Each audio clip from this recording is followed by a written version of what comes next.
I'm pretty sure it's going to be an exciting event, and people from all around the world is going to enjoy it. You him? I just can't wait to beat him and shut him. Teo not on this level. Teo is a high-level fighter, but he's not on my level. I'm an elite level fighter, and come January 31st, I'm gonna show it. Real clown. I already figured you out. You what not else, fighting. Man? What else you got, man? Yo, senior, you're I only not seen in the 10 ring. seconds of your fight.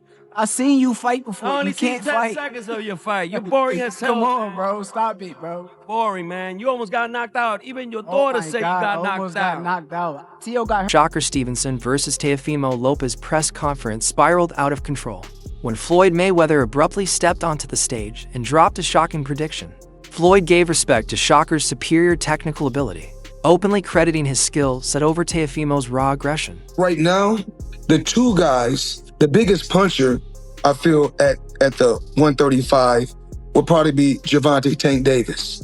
But the most skillful fighter at 135 will be Trash talk between Shakur and Teofimo is still very much alive, but beneath it, both fighters appear ambitious, focused, and prepared to expect anything from one another once the bell rings. The things that I learned at junior welterweight / super lightweight, everything that I learned has brought me to this moment here now. Every fighter that I faced in this beautiful weight class is going to now put me to the test and put all those attributes and all the things that I learned from every fighter that I face to now put it on display. Floyd went further by offering direct advice to both fighters, stressing that this bout will demand their purest skills.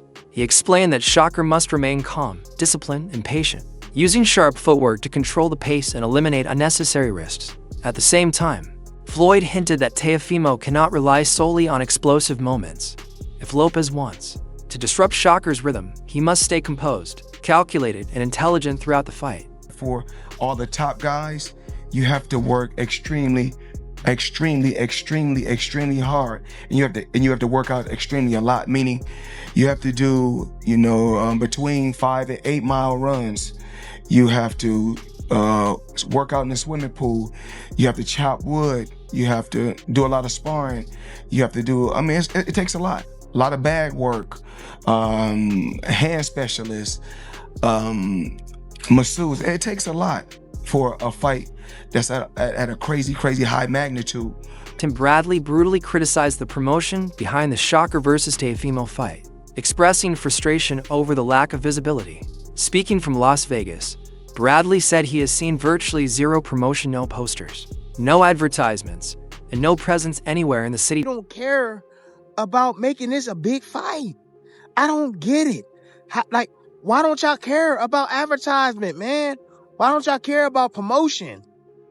This is why I don't understand it. This is why it's so hard for me to be attached myself to this. Because I'm saying, what the hell is it for? Just to say, oh, this is what we did? Yeah. Riyadh season did that. Yeah. But damn, come on. Y'all missing out on a whole lot of money. This is what this business is about, right? It's about that bread. But it might be about something else. I don't know. But anyways, it is what it is. Yo, that's one thing. Two, I want to remind everybody, okay, before this fight go down in a couple of weeks, Shakur Stevenson already gave us a damn classic banger. As for his prediction, Tim believes Shakur will do whatever it takes to win this clash. He expects Stevenson to rely on smart tactics, superior technique, and ring control to dominate the fight. While acknowledging Teofimo's power, Bradley doesn't see it as enough to stop Shakur from executing his game plan. They say that last fight actually it was harder than this fight that he gonna be having with Teofimo Lopez. Oh, let me say it one more time. Yeah, Zepeda is a tougher fight than Teofimo Lopez. Yep. You heard it right here. You heard, and you gonna see on the 31st. Yes. So I just want to remind y'all that where everybody's saying, oh, Shakur, he gonna run against Zepeda with all that pressure and volume that Zepeda brings to the ring, and everybody's saying Shakur gonna run against Teofimo Lopez once he feel that power, this and that. Okay, just remember this. Shakur gonna do fuel to the fire. British star Conor Benn entered the debate by taking sides and throwing a subtle shot at Shakur Stevenson over his association with the Ring magazine. Ben called Stevenson an elite boxer with complete technical knowledge. But after watching Teofimo Lopez's recent training footage, he praised Lopez's explosive style and knockout ability. I'm just insulted he thinks he can come up to my weight and feel like he can just make it easy work. Well, come up to my weight then. I don't not like him. I think he's a funny guy. I think he's funny looking as well. It reminds me a bit of, you know, Tom and Jerry. Yeah. Which one? What's the mouse? I didn't even watch Jerry. It reminds me of Jerry. Oh, literally, yeah. Turkey called it. I didn't even realise. Yeah, Tom and Jerry. He does all that running around. Yeah, that's him. But he literally looks like Jerry to me. I just realised, yeah, he is Jerry. So you think Teo wins? I was like calling him Jerry from now. Who's Shakur? You think Teo wins, honestly? I do, but not discrediting Shakur. Ben went even further, shutting down any chance of a Stevenson victory in his eyes. He stated that he sees no clear path for Shakur to win, instead reaffirming Lopez's talent, athleticism, and ability to change the outcome of a fight with a single punch. I think Teo has more explosiveness, more zap, and more spite. Where both fighters possess elite skills, but only one man can rule the ring. Bo's Ennis firmly backs Shakur Stevenson for one clear reason: speed beats power. When paired with elite timing, composure, and full control of the ring, Ennis believes that while Teofimo can create explosive moments, he won't be able to consistently think or maneuver his way out against a technician like Shakur over 12 rounds. Cool. He got speed. He a technician, man. He know what he doing, man. I can't take nothing away from Teo. Teo's a good fighter too. You know what I mean? He's a good fighter. But I think Shakur... Asterisk 9 interview asterisk, however. Not everyone agrees. Ada Ladipo has pushed back on that narrative, warning fans not to overlook Teofimo Lopez. He points to Lopez's recent momentum, undeniable physical gifts, and his ability to flip the script on the right night. Teo's a smart boxer, very experienced, more experienced than Shakur Stevenson. And again, in the very biggest fights, I know some of you might point out to Kambosos, I think you underestimated Kambosos, but in the very biggest fights, this guy wins. Meanwhile, well-known fighter Rolando Rolly Romero called it a true 50-50 clash of styles and skill.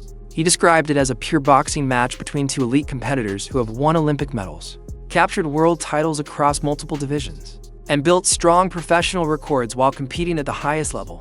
Yeah.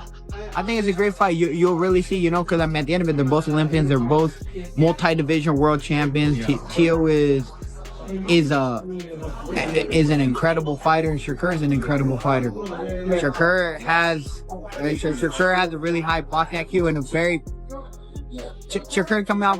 I'm telling you. The stakes even higher. Punch Drunk Boxing argued that a Lopez victory wouldn't be just another win, it would be earth-shattering for the sport. Lopez has already faced high-level competition, and if he defeats Stevenson, it would force fans and analysts to completely rethink the pound-for-pound rankings and reassess Lopez's place among boxing's elite.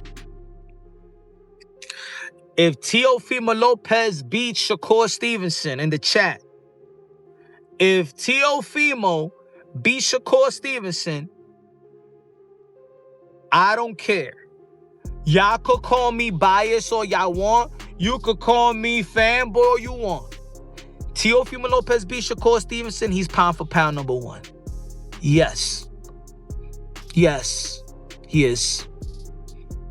Teofimo Lopez will be the only fighter in the past 30, 40 years that has beaten 3 pound-for-pound fighters in their prime when he fought them. Yes, Lomachenko, prime, pound for pound. Josh Taylor, prime, pound for pound. Shakur Stevenson, prime, pound for pound. Yes, pound for pound number one. Yes, yes. But arguably, you could put him number 2. Arguably, you could put him number 3. But he ain't going no... On the other end of the spectrum, Kenny Ellis, coach of Gervonta Davis, delivered a far harsher assessment of Teofimo Lopez. He openly questioned Lopez's overall boxing skills and raised concerns about his conditioning. Ellis gives Shakur Stevenson a clear edge heading into their January 31st showdown. And he gonna fight a superior boxer. And Teo get touched by guys with less caliber boxers than Shakur. So you know Shakur can touch him at will. You know what I mean? You look at Teo's scar tissue around his face, his nose, the eyes. He get touched up all the time. So what make him think that Shakur not gonna touch him? And then it's mental. Several fights. One fight he asked after the fight, do I still have it?